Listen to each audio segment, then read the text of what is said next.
이틀이 지나면 유월절과 무교절이라 대제사장들과 서기관들이 예수를 흉계로 잡아 죽일 방도를 구하며 이르되 밀란이 날까 하노니 명절에는 하지 말자 하더라.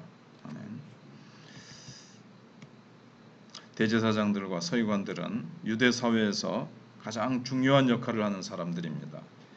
이 사람들은 예수님을 괴계로 음모로 잡아 죽일 계획을 가지고 있습니다. 여기 흉계라고 되어 있죠. 그래서 흉계로 잡아 죽인다는 것은 죄가 없는 사람을 억지로 죄를 만들어서 죄목을 뒤집어 씌워서 엮어서 죽이는 것을 말합니다.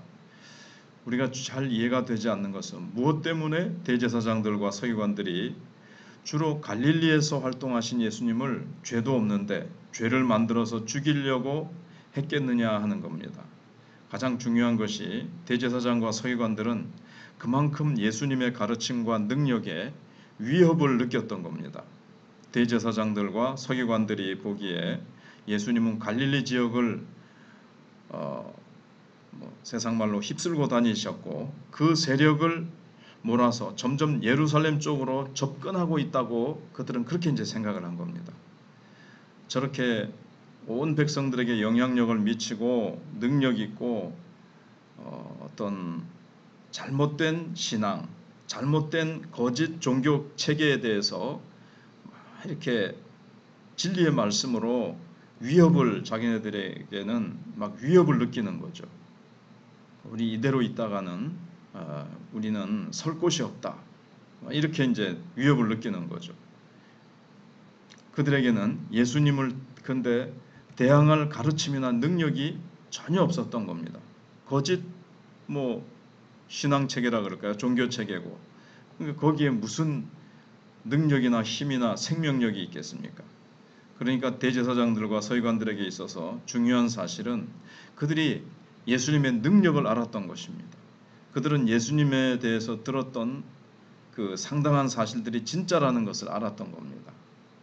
병 고치는 능력, 소경을 눈뜨게 하고 안전병을 일으키고 죽은 자를 살리고 그 다음에 예수님의 말씀이 정말 진리의 말씀이고 그 가르치시는 말씀이 바리새인과 서기관과 달리 굉장히 권세 있고 그런 것들 앞에서 그들은 그것이 다 사실이라는 것을 알았습니다.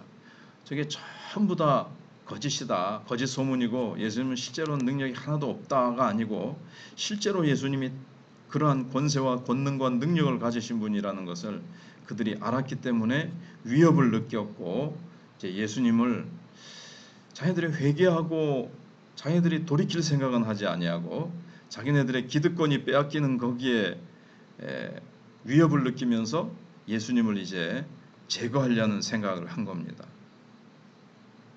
대제사장들이나 서기관들이 가지고 있었던 것은 위선과 돈밖에 없었습니다.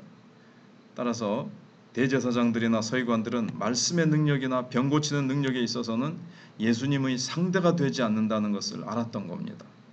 단지 대제사장들이나 서기관들이 예수님보다 더 나은 것은 정치하는 기술이었습니다. 그들은 사람들을 선동하거나 로마에 대해서 아첨하거나 모여서 무슨 술책을 부리는 것에 대해서는 아주 뛰어난 능력을 가진 거죠. 악한 방면으로 어두운 영역에 있어서 뛰어난 겁니다. 거기다가 그들이 예수님이라는 분을 생각할 때 이게 이제 정치적인 희생양으로 만들어서 죽이자. 거기에는 적격이다. 이렇게 이제 생각을 한 겁니다.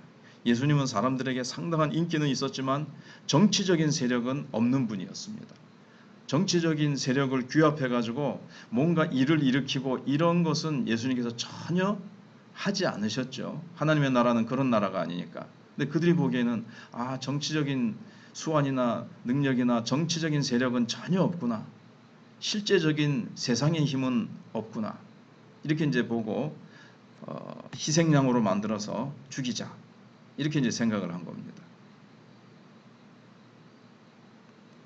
그리고 이제 그 당시에 로마의 지배하에 있는데 유대인들의 마음은 하나로 묶여서 이렇게 통합이 안 되고 어떤 통제가 잘 안 되고 있었습니다.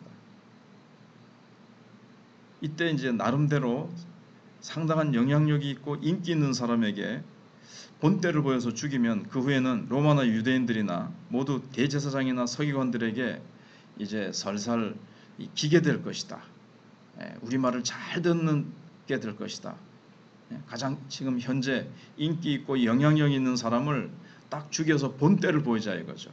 우리 말 안 듣고 우리를 향해서 대항하거나 뭔가 기존 체제에 대해서 위협을 가하는 자들은 이렇게 제거된다.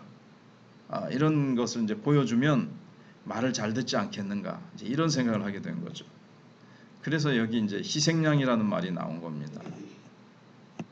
희생양은 꼭 무슨 잘못한 것은 없지만 집안이나 나라 전체를 위해서 희생이 되는 사람을 말합니다. 대제사장들이나 서기관들은 예수님을 유대인들을 위한 희생양으로 생각을 하고 있었습니다. 이게 구약의 제도에서 나온 게 있잖아요. 대속죄일 날 사실은 염소지요. 염소 한 마리에게 이스라엘의 모든 죄를 뒤집어 씌워 가지고 광야로 내보내는 아사셀이라는 그 제도가 있었는데 그거를 이제 생각을 이제 해낸 겁니다. 그래서 이 점에서 하나님과 유대 지도자들의 생각이 일치한 거예요. 무슨 말씀인가 하면 하나님은 예수님을 이스라엘의 죄를 위한 희생양으로 삼으셨는데 유대 지도자들은 예수님을 정치적인 희생양으로 만들려고 했던 것입니다. 그러니까 공통 분모는 있었던 거죠. 근데 결국은 하나님의 뜻이 이루어지는 겁니다. 왜냐하면 유대 지도자들은 명절에 예수님을 죽이면 밀란이 일어날 수 있기 때문에 죽이지 않기로 딱 협의를 하고 흉계를 꾸몄는데 하나님은 예수님을 유월절에 죽게 하셨습니다. 처음에 제자들은 예수님이 십자가에 처형되었을 때 정치적으로 희생됐다고 이렇게 생각을 했거든요. 그렇지만 시간이 지나면서 보니까 정치적인 희생양은 유대 지도자들이 자기네들의 이익을 잃지 않기 위해서 만들어낸 것이고 그 깊은 곳에는 하나님께서 예수님을 우리 죄를 위한 희생양으로 세우신 것이구나. 세례 요한이 말한 대로 보라 세상 죄를 지어가는 하나님의 어린 양이로다. 이 말씀이 이루어진 것이고 이것은 인간이 흉계를 꾸며서 이렇게 예수님을 십자가에 죽도록 꾸몄지만 이것은 하나님이 원래부터 계획하신 일이시고 하나님이 이루신 일이다. 이거는 우연히 그 종교 지도자들이 해버린 일이 아니라는 거죠. 하나님 앞에 그들은 그냥 수단으로 쓰임받은 거죠.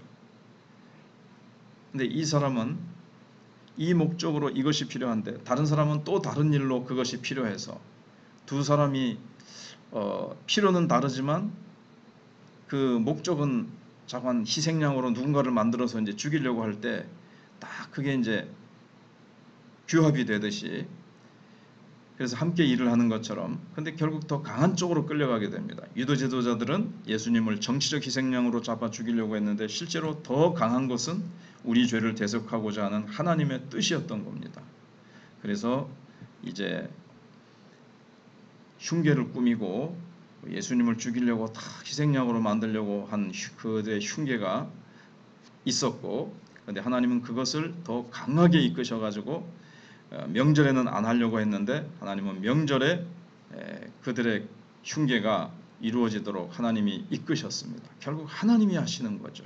우리의 죄를 위해서 우리를 사랑하셔서 우리를 죄에서 구원하시기 위해서 십자가에 내어주시기까지 하나님께서 그렇게 모든 상황들을 이끌어 가시고 악한 자들의 그 흉계를 하나님께서 그것까지도 하나님이 이용하시되 그것보다도 더 어떻게 보면 높고 깊은 하나님의 어떤 계획과 강한 손으로 이끄셔서 그들은 명절에는 안 하려고 했는데 하나님은 유월절 양으로 죽게 하시는 그래서 출애굽 때 유월절 때 양 한 마리가 죽어서 이스라엘 백성들을 애굽에서 건져내시듯이 그렇게 하나님께서는 우리를 위해서 예수님이 죽게 하셔서 우리를 죄에서 건져내게 하시는 그런 일들을 하나님이 이루시는 겁니다.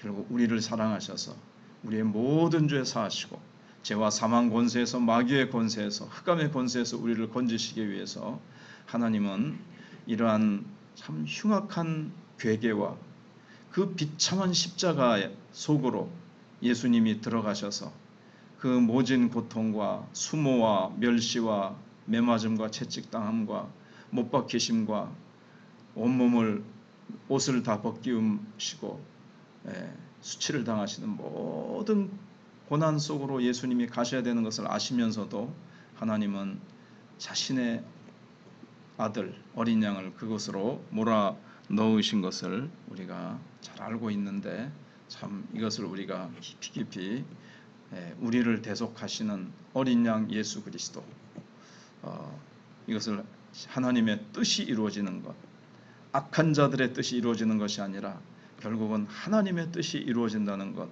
우리가 이것을 기억하고 우리는 오늘도 하나님의 뜻이 이루어질 것입니다.